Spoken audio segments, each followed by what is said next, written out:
Assalamualaikum warahmatullahi wabarakatuh. Alhamdulillahi wahda, wassalatu wassalamu ala man la nabiyya ba'da.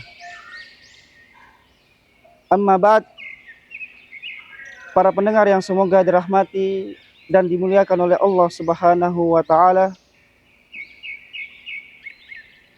Di antara sebab Allah Subhanahu wa taala menurunkan Al-Qur'an kepada kita semua ialah agar kita mentadaburi atau merenungkan ayat-ayat Allah Subhanahu wa taala.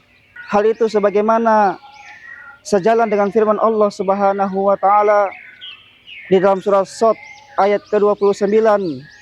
Allah Subhanahu wa taala berfirman, "Kitabun anzalnahu ilaika mubarakun liyadabbaru ayatihi waliyatazakkaru ulul albab." Yang artinya, kitab ini kami turunkan kepadamu penuh dengan keberkahan supaya mereka memperhatikan ayat-ayatnya dan supaya mendapat pelajaran orang-orang yang memiliki akal. Para pendengar yang semoga dirahmati oleh Allah Subhanahu wa taala. Kita akan sedikit mentadaburi ayat-ayat Allah Subhanahu wa taala yang terdapat dalam surat Qaf ayat ke-31 sampai ke-35. Di ayat ke-31 Allah Subhanahu wa taala berfirman, "Wa uzlifatil jannatu lil muttaqina ghairu ba'id." Dan didekatkanlah surga itu kepada orang-orang yang bertakwa pada tempat yang tidak jauh dari mereka. Di ayat berikutnya, ayat ke-32, Allah Subhanahu wa taala berfirman, "Haza ma tu'aduna likulli awwabin hafiz." Inilah surga yang disediakan, yaitu untuk seorang hamba yang senantiasa bertobat kepada Allah Subhanahu wa taala, lagi memelihara perintah-perintah Allah Subhanahu wa taala.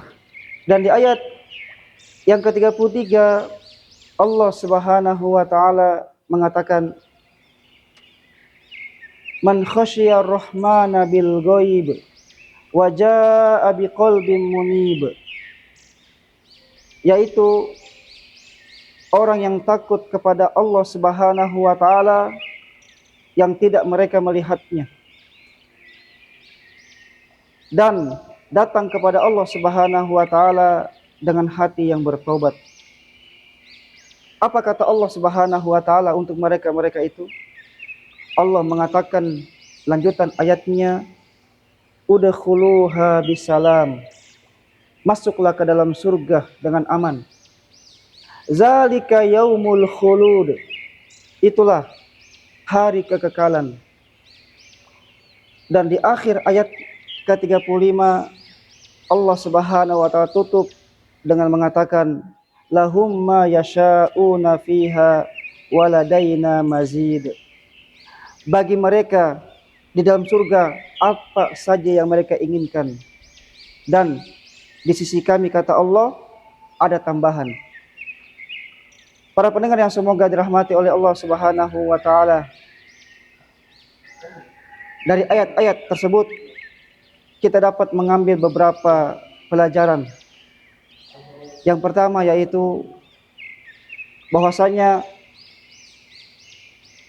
ayat-ayat tadi di situ terdapat 4 sifat calon penghuni surga. Siapakah mereka itu?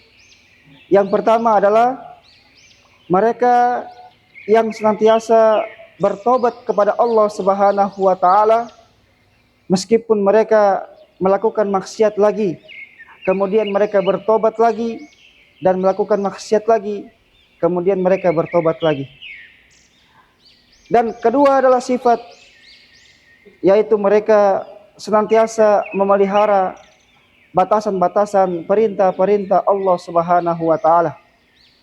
Kemudian yang ketiga, yang kelak akan menjadi penghuni surga, yaitu orang yang takut kepada Allah Subhanahu wa taala meskipun mereka tidak melihat Allah Subhanahu wa taala. Bahkan di dalam sebuah hadis Rasulullah sallallahu alaihi wasallam mengatakan ada dua mata yang tidak akan tersentuh api neraka, yaitu mata yang berjaga-jaga di perbatasan kaum muslimin dan mata yang menangis karena takut kepada Allah Subhanahu wa taala. Dan yang keempat, ciri calon penghuni surga berikutnya adalah mereka senantiasa bertobat kepada Allah Subhanahu wa taala dan tidak mengulangi lagi perbuatan maksiat yang telah mereka kerjakan sewaktu dulu. Dan faedah berikutnya adalah maksud dari kata waladaina mazid, dan di sisi kami ada tambahan. Maksud dari tambahan di sini adalah kata ulama kita, yaitu para penghuni surga akan melihat wajah Allah Subhanahu wa taala. Di samping mereka mendapatkan nikmat-nikmat yang berada di dalam surga, mereka juga akan mendapatkan nikmat yang lebih dahsyat, yaitu nikmat tambahan melihat wajah Allah Subhanahu wa taala. Semoga kita semua tidak diharamkan oleh Allah Subhanahu wa taala untuk memandang wajahnya, dan semoga kita semua mampu melihat wajah Allah Subhanahu wa taala kelak di surga. Semoga kita semua menjadi para penghuni surga dan bisa memandang wajah Allah Subhanahu wa taala. Barakallahu fikum. Assalamualaikum warahmatullahi wabarakatuh.